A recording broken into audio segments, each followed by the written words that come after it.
Good morning, everyone. I'm Grant Cohn. That's Botond. You know who we are. We're going to be talking about the Niners, but we're really going to be talking about the Super Bowl at the same time. The Niners and the Super Bowl, basically what the Niners should have learned, because I think we all learned a lot from it. I thought it was a very interesting, bad game. What'd you think? Hey, everyone. First of all, glad to be here as usual. Super Bowl. Wow. In Hungary, that Super Bowl was at 1 a.m. probably. So it's quite late here when it's Super Bowl time. Well, to be honest, this was the first time since 10 years when I didn't watch the Super Bowl live just after the game in the morning, just because it was so irrelevant for me. I couldn't be happy after the results because I don't care. I hate Kansas City Chiefs, and I've had enough of Tom Brady in the past few years, because when American football broadcasting started here in Hungary, it was just New England Patriots and Tom Brady. So, wow. I was with a couple of friends last night after the game. I was like, man, it's so great that something good has finally happened for Tom Brady. That guy's just finally gets a break in his life. You know what I mean? Hard luck story, Tom Brady. Anyway, first topic I want to ask you. I think there are a lot of lessons that the whole league took from this game, but the Niners in particular. What do you think is the biggest lesson they should have learned from the Super Bowl yesterday? Well, how not to lose the Super Bowl in the second half of the game, especially how to play football in the Super Bowl when you are leading by a lot of points. Yes. And that's a good how one. Not to sign free agents and players during the postseason and off season. That's a good one too. Which were crucial and we should learn in the future. Not past Tom Brady. Don't try to just prove everybody in the league and around the world that you are the best offensive coordinator in the NFL, because nobody cares if you can't win the Super Bowl. And true. Yeah, when the greatest quarterback of all time says he wants to play for you, all you got to do is say yes. That's one lesson. One word. It starts with a Y, it ends with an S, and there's a vowel in between. It's simple. You can do it, Kyle. Practice. To stand in front of the mirror. Yes. Yes, Tom. That's what you do. Other lessons they learned. I think I got another one. This one's good too. I think this might be for Niner fans, because all I hear all offseason is the offensive line isn't that big of a deal, Botond. It's not. I mean, it's all the quarterback's fault. They're all statues. You put an athlete behind that offensive line, a guy who can run around a little bit, they'll be fine. Well, what did we see last night? Patrick Mahomes, the greatest quarterback right now in the league, the most gifted quarterback in the league. All he did last night was run around. There was a next-gen stat, that he ran 497 yards last night behind the line of scrimmage. So constantly buying time. 9 points. Not his fault. Great player. 9 points. Hey, you know what? The offensive line freaking matters. And if you can't protect the quarterback, it literally doesn't matter who you have back there. You could have Patrick Mahomes back there. You're going to score 9 points.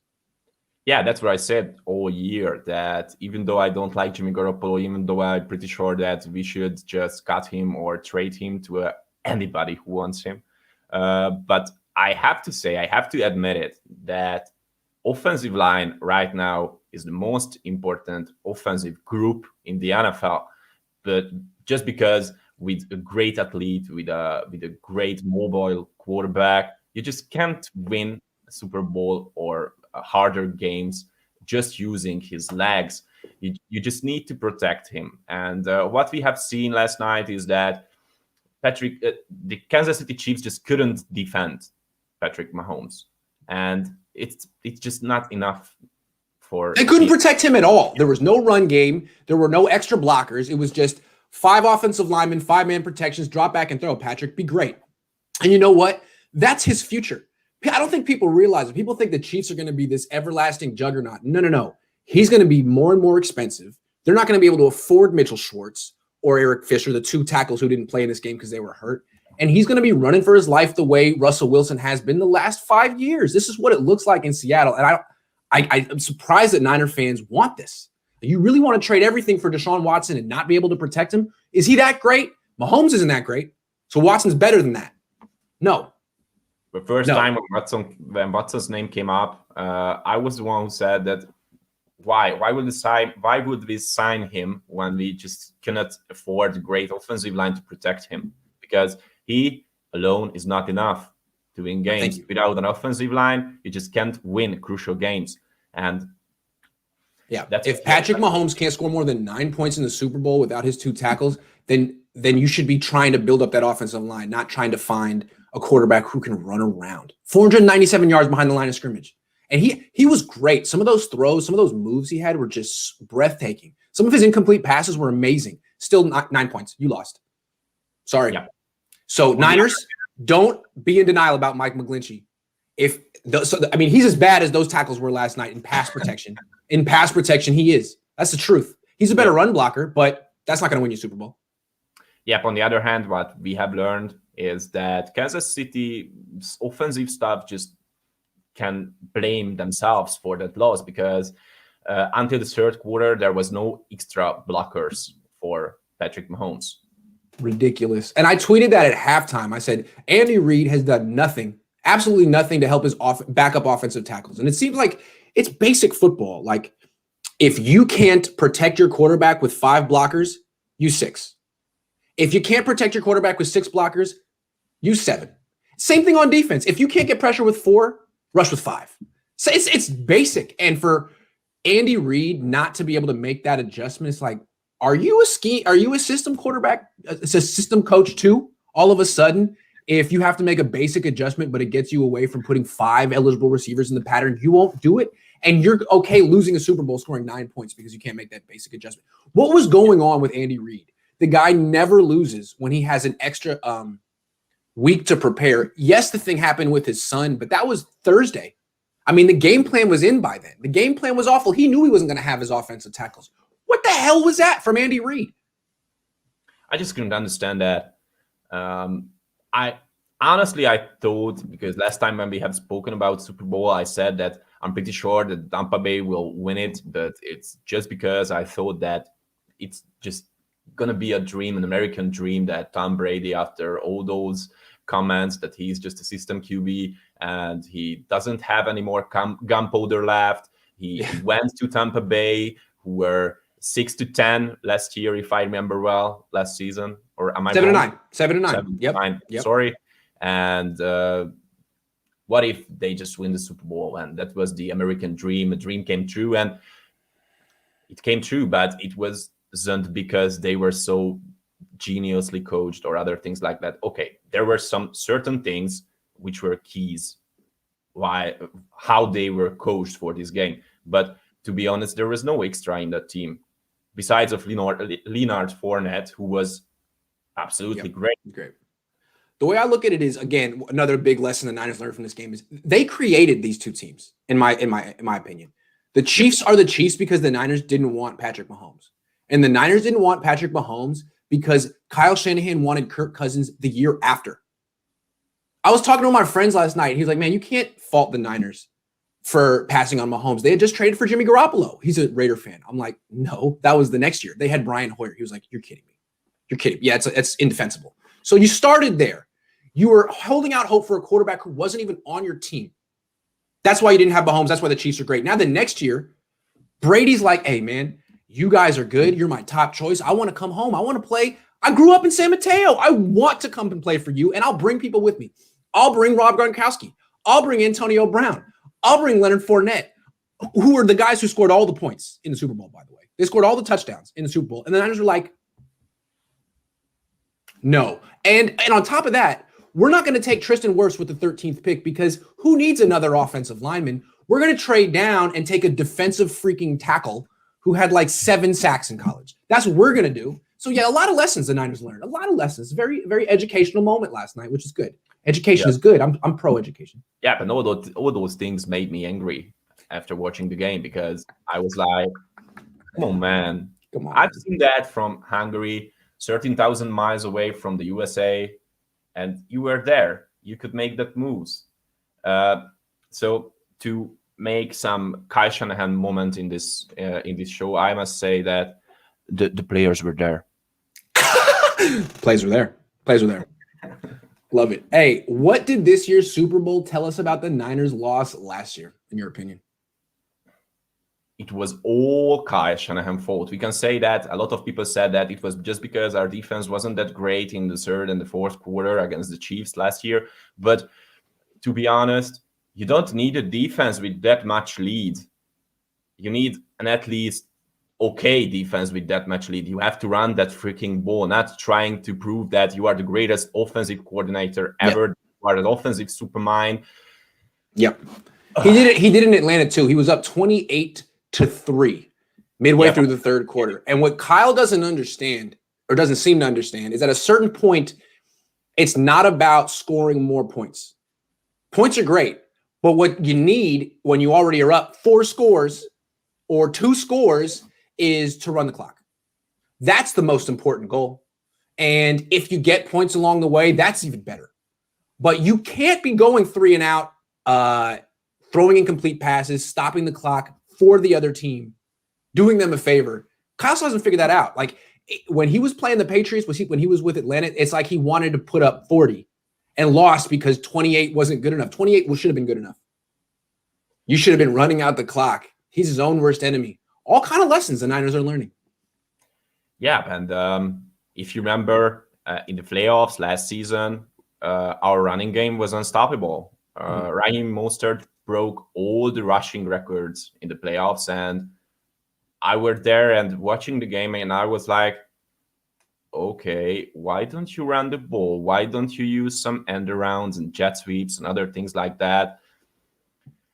Those are good plays as well. Those are also well-designed plays because first time when Shanahan came here, every aspect of every moment when people were like saying bad things about Kyle Shanahan, everybody was sure that the Shanahans can make any team run the ball. And just because the zone running schemes that they brought into the NFL, and Shanahan did that also with the 49ers. We were so great at running the ball last season. We could win games just by running the ball. And that could have been the key for the Super Bowl. I would understand that he won't use as many run plays just because the Chiefs were great last season in the first 2 quarters and in the third quarter. But that was not true. They were just great because we just let them make our defense tired by just giving them the ball constantly. I got another thing the Niners, what it tells us about them. The Niners in the fourth quarter, their offensive line got overpowered by the Chiefs' defensive line, particularly Chris Jones. They couldn't block Chris Jones. He batted down, I think, 2 passes. I mean, the Niners have a very small, light offensive line by design. They want guys who are like 295 pounds and can run. And when it's time to finish out a game, that's not really about athleticism. It's about brute strength and running the ball when they know you're going to run it. And that's what the Bucs did. The Bucs have a huge offensive line. It's massive. And those running backs are tough dudes. So in the second half, when it was time to close out the game, they're built to do that. And it looked like they were physically dominating the Chiefs' defensive line. The Niners aren't built to do that. And I think it's always been my criticism of the outside zone scheme. If you're so committed to the outside zone scheme, you find yourself up big or up in the second half, you don't have a physical running game to dominate an opponent and put them down. You have this finesse thing that creates big plays, but doesn't blow the defense off the ball. And you have these really light offensive linemen who are getting pushed around when you have a lead. It's very interesting. I think maybe the Niners learned is the limitations of their offensive philosophy and their offensive line. Yeah, anyway, that's so true. One more thing. Sean says, isn't it ironic? Seattle did the same thing, went to 2 Super Bowls in a row, lost a second with Wilson very young, paid him, never went back. The Chiefs are a gimmick. Reed always lost big games in Philly. I agree with everything he said there. I really feel the Chiefs are the next Seahawks. Yeah. Excellent quarterback, but how much better than Russell Wilson is Patrick Mahomes? They're both Hall of Famers. And Russell Wilson isn't going to win another Super Bowl until he's maybe 35 and making way less money. It's never going to happen. And now that's Mahomes is going to be in that for 10 years. He may not make it back to the Super Bowl. That's my hot take. Anyway, moving on. So the Niners gave up 31 points in the Super Bowl. The Bucs gave up 9. It was close. And the Niners gave up 10 halfway through the fourth quarter, and then boom, 3 straight touchdown drives. The offense takes some blame for that. But the defense still gave up those touchdown drives. They still gave up the 3rd and 15 to Tyreek Hill. They still gave up the long catch to Sammy Watkins. They gave up the pass interference play in the end zone to Travis Kelce, 2 touchdown catches, and a long touchdown run. That was Nick Bosa who gave that up. No one ever says that. So what did the Bucs do that was different? Well, first of all, I must say that last season, when we were in the Super Bowl, Chiefs just exposed all the weaknesses of our defense. First of all, last season we usually defended cover 3, if I remember well, with Richard Sherman, who had some speed limitations that year as well. And what happened in the second half of the Super Bowl, that the Chiefs suddenly got to know how to beat out the crap of the defense just by using our mistakes and our limitations. If you remember, on 3rd and 15, the Niners were in cover 3. Single high safety. Cover 3 has 8 men in the box. What? Why do you have 8 men in the box on 3rd and 15? Why are you flooding the underneath zone on 3rd and 15? You know they want to go deep. It's the Chiefs. And what was so interesting about what the Bucs did was they played 2 deep safeties on 90% of the snaps. So what that's saying is, look, we're not going to let you throw deep. We're going to dare you to run the ball because we know you don't want to. The Chiefs ended up running the ball like 8 times with their starting running back, 25, Clyde. It's like, it was perfect. Dare them to run the ball. Dare them to check it down over the middle. They don't want to play like that. And they didn't. It was great. Yeah. They just were flawless, I must say. They were great. They got the turnovers. And they have some special plays just to stop Tyreek Hill to gain as many yards as he got against us in the Super Bowl. And they just executed perfectly. And I think that it was mainly because their coach is just on the offensive side of the ball, because I just can't pronounce it as many times as I can, that defense starts with the offensive time management. Yes, that's correct. That's correct. And he just couldn't manage the time in the Super Bowl, and that was something that Tampa Bay made perfectly this time.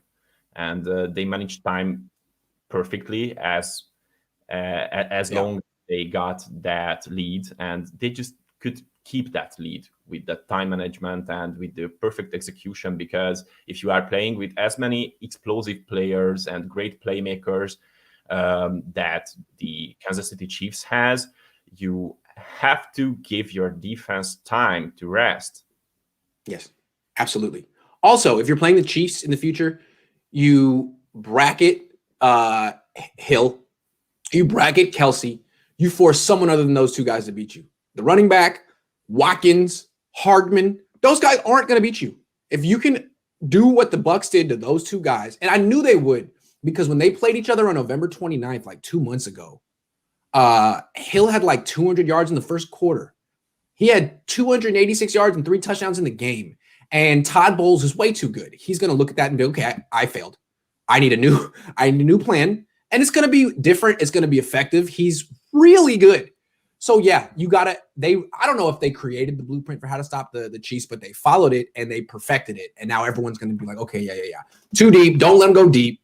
Don't let him throw to Hill and Kelce all day. Take away what he wants to do as a quarterback, in my opinion, is a lot like Mahomes. It's a lot like Wilson. He doesn't want to get rid of the ball right away.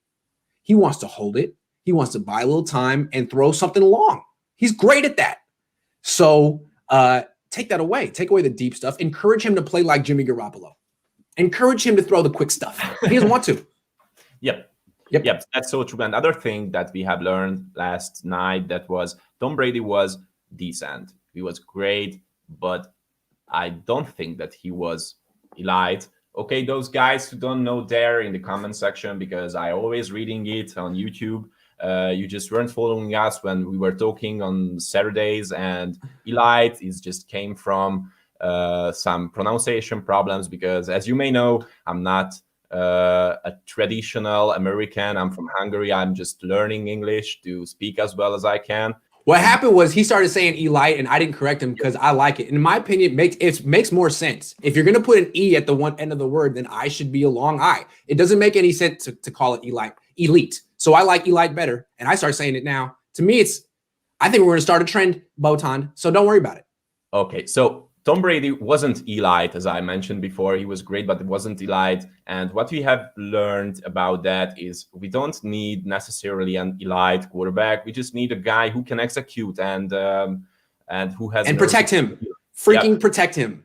If you could protect Jimmy Garoppolo, he's shown that he can execute this offense pretty well. I'm not really into Jimmy Garoppolo because he doesn't stay healthy and he's very expensive, but that's the point here. I've got a couple of questions. Todd says they learned that the officiating is a huge factor when it comes to the Chiefs. When they don't get every freaking call, they can lose. Well, that's another benefit to having Tom Brady. It's like bringing in Michael Jordan or LeBron James. Yeah, it's been well documented that he gets those calls. You know who doesn't? Jimmy. It's part of the deal. Don't complain. You could have had him, and you knew that that's part of the package. He gets the calls. Yeah, that was something huge when we played against the Chiefs. I was just devastated watching how the refs just made that game harder for us. But I just cannot say that we lost just because of the refs. A lot of people said that it was just because of that. There were too many problems, way more problems than just the refs. Okay, Keith says, first off, Montana is the GOAT, period. Second, okay, hold on. I'm not going to answer the rest of the question, Keith. We want to talk about I've said that Montana is the GOAT too, because when you compare his numbers to Brady's numbers in the regular season by era, Montana's are better. But Brady just won his 7th Super Bowl. He's been to 10. And I would have to say this most recent one is his most impressive accomplishment of his career. He's 43. He just went through Breeze, Rodgers, and Mahomes. His first practice with the Bucs was August 14th. It's unreal what he did. So I'd have to say that as great as Montana is, Brady has officially now accomplished more than Montana did. And that's what makes you the GOAT. I'm sorry. I don't know. You can be as talented as nobody else. You can earn as many personal honors as nobody can. But after all, this game is a team game, and nobody cares about your own personal nominations. What everybody will ask you after your career is that how much ring do you have? He won Super Bowls on 2 different teams. Montana didn't do that. Yep. You know, you can't say that Tom Brady was a system quarterback because he just won with the Bucs. In fact, what's so interesting about today is that I don't think people realize it, but his legacy just went on a whole different level. You thought Tom Brady was respected before yesterday. Now he's like the greatest team sport athlete of all time. Pretty much everyone would have to agree that he has more rings than Michael Jordan. Bill Belichick now is the guy who you're looking at like, are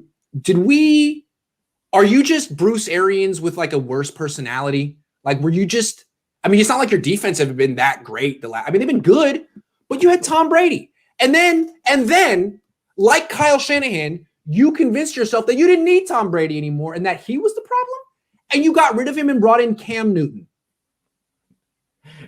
That's what you did, Bill.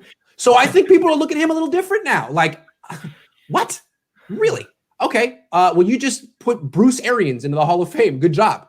You just made Bruce Arians a Hall of Fame coach. That's what a legacy. Yep, that's so true.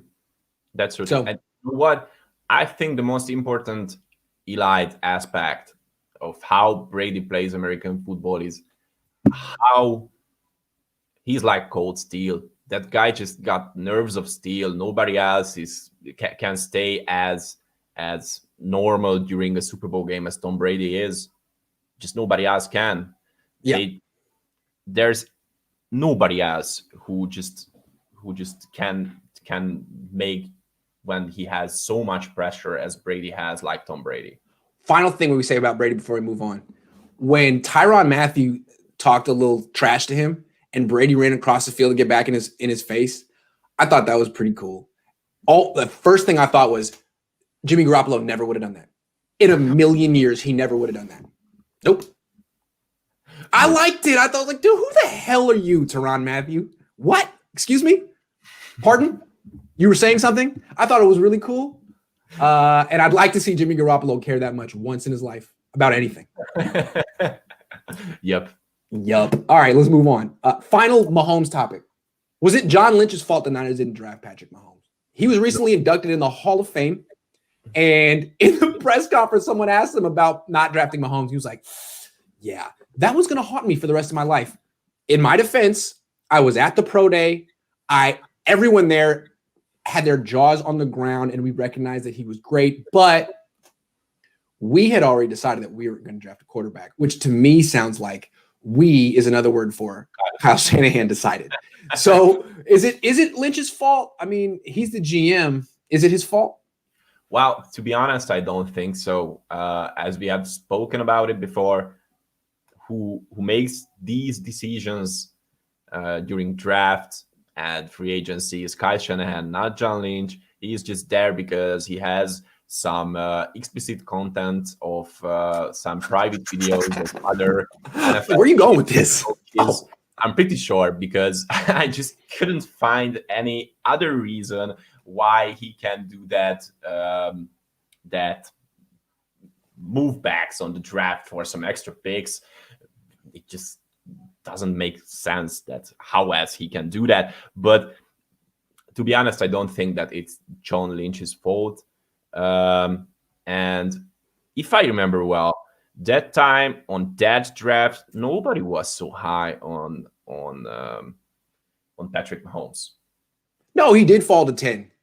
But again, the fact that what they said was they had already decided they weren't going to draft a quarterback that year because they wanted to sign Kirk Cousins the year later. I'm sorry, that's not a plan. You can't, Jake. It's not a plan. You can't do that. What do you mean? We're not going to get him because we're going to have our quarterback next year. What do you mean? You're going to have your quarterback next year. What if he doesn't sign here? What if someone makes a better offer? What if something happens? And it did. They started 1-10. The Patriots preyed on their desperation, and the Niners said yes, even though they didn't want to. Kyle was literally depressed afterward because he had to give up on his plan like 3 months into the gig. Oh, man, we got Jimmy Garoppolo, and he's still pissed about it. Unreal. I don't know if you still remember the story about that phone call that John Lynch made to Bill Belichick, asking him for the price of Jimmy Garoppolo, and Belichick said that it's a second-round pick. And some minutes later, John Lynch called him back and asked the price of Tom Brady. Yeah. Because that's happened. Yes. That's something that John Lynch said in an interview. True. And after that they asked if Tom Brady is still available, is just makes me even more mad at the 49ers, because we didn't sign him when we had the chance this last offseason. And I'm like, okay, guys, I really have no clue. What do you want to do? And I'm pretty sure that you have no clue as well.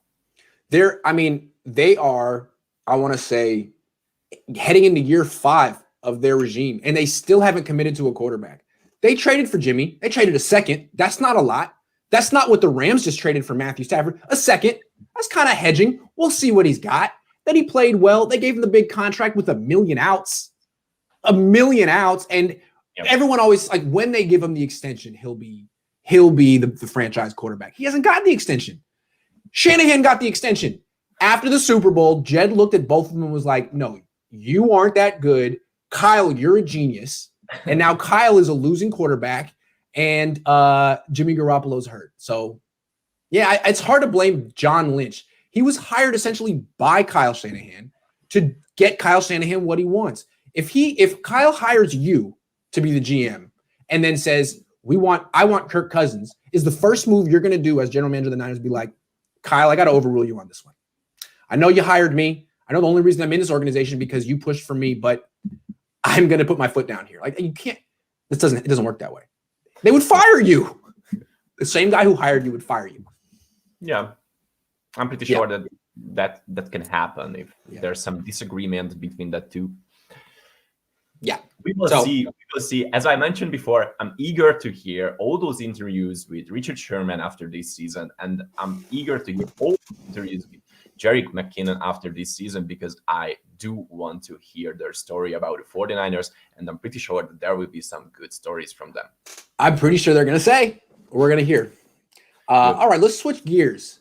Football news around the world. It's my understanding that as the NFL season ends, football season in Europe starts. So what's going on in Budapest these days?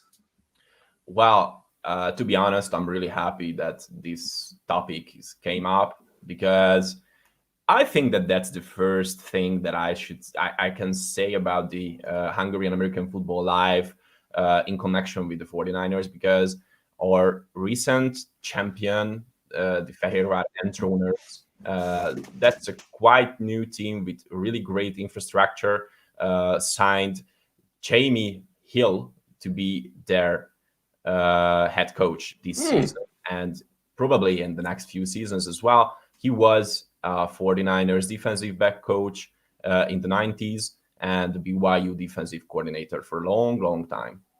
I went to San Francisco State. Yeah. Good for him. Cool. That's cool.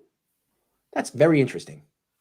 Yeah, he's the first 49ers related guy who came into Hungary to coach other people in American football. I'm really happy just because of that, because I do think that this will just increase all the audience American football can get here in Hungary, just because we are still having not so much money to build up great infrastructure here. Most of the teams are having about $100,000 a year to be an American football team. Wow. Whew. Falling on a budget. Yep. And I do think that this is the first time when things can change here. East Bay Chris says there is American football in Hungary. How many games do they play each season? Well, yeah, there's American football here in Hungary since the 90s. It started with HFL. It's the HFL, the Hungarian Football League. You didn't know about that? The Hungarian Football League, but there are still other great, not so great leagues. So there are some junior leagues in Hungary for under 16s and under 19s. And after that, there is Division 2, Division 1, and the HFL, which is the greatest league in Hungary with the greatest teams from Hungary. But to be honest, I played as well American football here in Hungary, and that's not on the same level that it is in the US. You have to find other places, other countries in Europe to find an at least college level team. In Hungary, there are the Division 1 high school teams, to be honest. So the fact that you're getting a coach who was in the NFL, who was in the XFL, Canadian football, does it feel like validating big time for the HFL? Like you guys have made it? Yep. I can see it. In the past few years, there were a lot of Americans who came here in Hungary to coach us American football. I've had some American coaches as well. I must say that nobody could taught me as much as they did. And with these coaches, with the signing of these coaches, with the increasing money capacity that these teams have, we'll just increase the level of American football here in Hungary. Okay. We're going to come back to Hungarian Football League throughout the offseason, because I think this is an interesting feature that Botond can provide. But for now, let's talk about the quarterbacks, because you have to talk about this every day. This weekend, it was like, what about Carson Wentz? And what about Sam Darnold? And basically everyone's an option. So why don't we just like rate them off the top of our head, what you think is the best moves in order?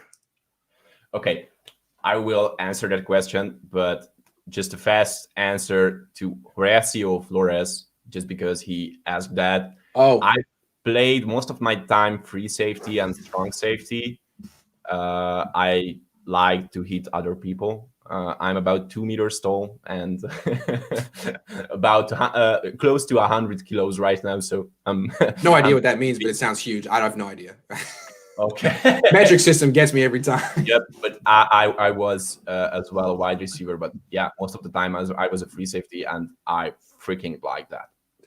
Jeez, it was great. I played American football for 8 years in here. Really? And made some MVP prizes as well. But back to the question, rating the 49ers quarterback options.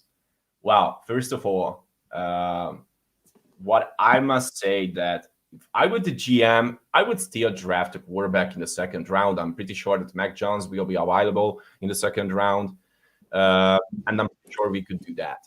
I also like Kyle Trask. I think that he's a late first rounder. Maybe he just put some more price into himself. Maybe he can get a team in the middle of the first round. I don't think that there are a lot of people who are saying that Sam Darnold is a good option. I don't think that he is a good option. I would never. I don't understand why people hold Sam Darnold in higher esteem than Josh Rosen, by the way. I mean, yeah, Josh Rosen bounced around, but like Sam Darnold did nothing on the Jets. Nothing. So I'm sorry. I don't get that. Like, why trade for a guy you basically already have? Potentially. Yep. The tragedy of Josh Rosen is that he went to teams with a lot of problems. He was drafted by the Arizona Cardinals, who weren't great at the time, who just couldn't bring the best out of him. And then he went into... They hired that coach, Steve Wilkes, basically to lose. They're like, look, we're not going to give you a competitive team. This is basically a tank season. And then when they went 3-13, they fired him. They're like, that's unacceptable. You lost? Are you kidding? So, yeah, that was a ridiculous team. Then he gets traded to the Dolphins. And that team stunk at the same time. He gets cut, but they fired their offensive coordinator. Yep. So, yeah, to me, let me start breaking down some quarterback options. You tell me if you agree. I don't think they can take a quarterback in round 1 this year. I don't think they can. I don't like that option. I put that option low because to me, again, what did I learn in the Super Bowl? It doesn't matter who your quarterback is if you can't protect him. And the Niners have a bigger need on the offensive line than they do at quarterback. I'm sorry. They do. Jimmy Garoppolo, say what you want about him. He's better at his job than Mike McGlinchey is at his. He's better at his job than whoever the Niners center is. So that's out of the question. First round pick on a quarterback this year. I wouldn't even trade up into the back half of the first round for a quarterback. I think taking one to the second round pick is cool, but I wouldn't trade up at all. Again, the offensive line needs an overhaul. The secondary needs an overhaul. You have Josh Rosen, who's 23 and was a top 10 pick and has as much or more physical gifts than any quarterback you're going to trade up into the top, into the 20s to get. So to me, the quarterback options are take a guy in round 2, stick with Rosen, cut Jimmy, and sign Ryan Fitzpatrick, Andy Dalton. I don't know. Because even if you keep Jimmy, you're the worst team in the division. So what are you doing? Well, just trade him for a 5th, 6th, 7th. I'll take it. I'll take it. A 7th rounder in 2075. I'll take it. I don't care. You're the worst team in the division with Jimmy Garoppolo. So what are you paying him $27 million for? Start over. Yep. I like that option. Yeah, I do think that back to the Rosen thing. I do think that he can be an option, but we just have to sign better quarterback coaches, and Kai just have to put some time into developing quarterback, not just asking him to do things. I feel like Kyle, the reason he doesn't have a track record of developing quarterbacks, and his dad doesn't either, is their style of coaching is to be hard on you. You know, when you make a mistake, to really harp on it. And there's guys who are more positive reinforcers and negative reinforcers. Like when you do something good, I'm going to give you a lot of praise. Or when you do something bad, I'm going to really let you know about it. That's what they're like. And I think maybe with a quarterback like Matt Ryan, who's in his mid-30s, and maybe he needs a coach who's a ball buster and a stickler and a negative guy. But a 23-year-old, I think he needs more positive, especially Generation Z, these guys born in 1997 and stuff. I think they need a little bit of, you're really good, I believe in you. You're really good, I believe in you. That was a good play. Let's focus on this. And that's just not their personality, man. It's not. So how's it? I mean, I'd like to see what he could do with Josh Rosen because Josh Rosen has a lot of physical gifts, but why are we expecting Josh Rosen to improve under Kyle Shanahan when Jimmy Garoppolo didn't, or CJ Beathard didn't, Nick Mullins didn't? I don't know. Sad story, but so true. Sad story, but so true. Okay, hold on. Last topic. Last topic. Priority free agents the Niners should target during the offseason. Jason Verrett. Jason Verrett. Trent Williams. One more time, please. Trent Williams. Well, I'm pretty sure that he will ask for a lot of money. Yeah. I don't think that we can just afford that. As I mentioned before, so many times this team have so many needs and way more holes right now. So Jason Verrett, keep Jason Verrett, give him the money, keep Jason Verrett. And look, I would like to bring back Trent Williams because he's very good, but he's very expensive. And you cannot afford to spend quarterback money on a left tackle when you also are spending quarterback money on a quarterback. So I would say cut Jimmy. Again, last year the Niners got rid of DeForest Buckner because they basically couldn't afford him and Jimmy Garoppolo. You kept the worst player. You kept the wrong player. Yes, one's a quarterback, but one is bad and one's an all-pro. Don't do it again. Don't lose Trent Williams because you're going to keep Jimmy Garoppolo another year. How many better players than Jimmy Garoppolo are you going to send packing because you're keeping Jimmy, who's average at best in an era when average quarterback play is everywhere for cheap. Guys coming out of college can do it. I mean, well, yeah, I'm pretty sure that if I'm following that logic that you mentioned before, that you have to just trade DeForest Buckner to keep Jimmy, we just have to cut Jimmy Garoppolo to make room for Mike McGlinchey's contract in the future. Oh, yeah. Thank you. Finally, someone addresses the elephant in the room. Chris says, I'd be okay with a quarterback in one if we trade back and pick up 2 late round first rounders, but I'm not sure that's even an option. Again, Chris, if the Niners trade back and get 2 first round picks, that's a corner and an offensive tackle.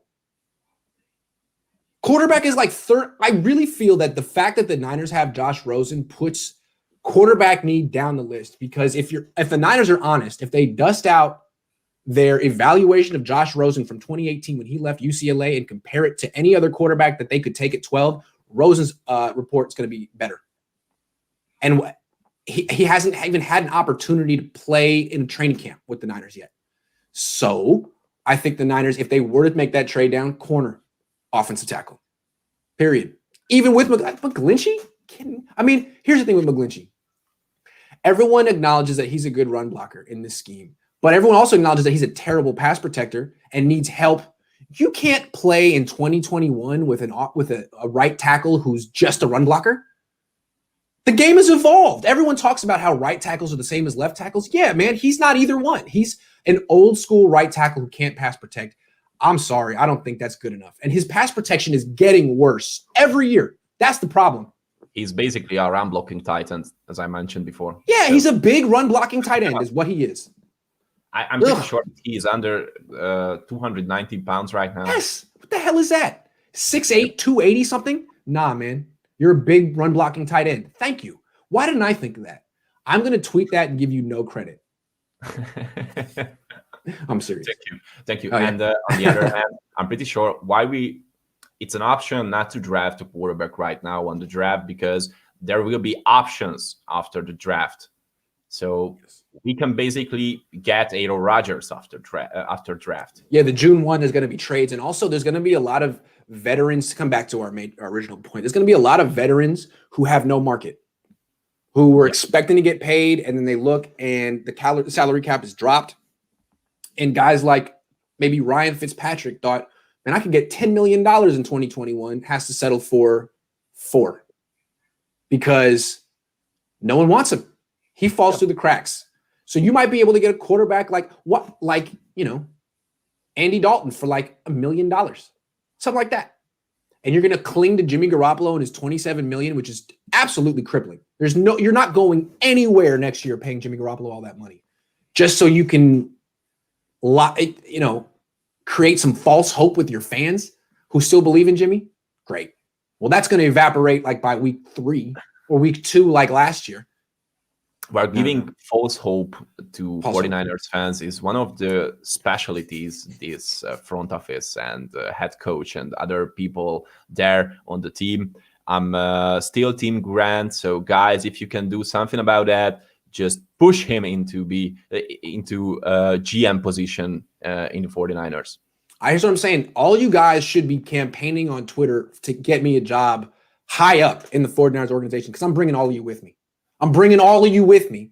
And if I get a job, you get a job. So I think everyone on Twitter should start a hashtag Grant Cohn for whatever, GM. Because then you're just one person away from being the GM yourself. See what I'm saying? Man of the people. For CEO. How I would do it if I were GM is I would just have Botond on once a week, Vish, all you guys, and be like, what do you guys think we should do? And then I would crowdsource my decisions. I think it'd be great. Yeah. It works pretty well so far. All right. Yeah. You need to go to bed. It's really late over there, and I need to go get lunch or something. Breakfast. Have a great lunch, and I'm still glad to be have any light sleep. Have any light sleep. Thanks for coming on late on a Monday. I know you're tired. And I'm looking forward to seeing you next week, man. Hang in there. Have a nice day. Have a nice day, guys. Thank you. All right, man.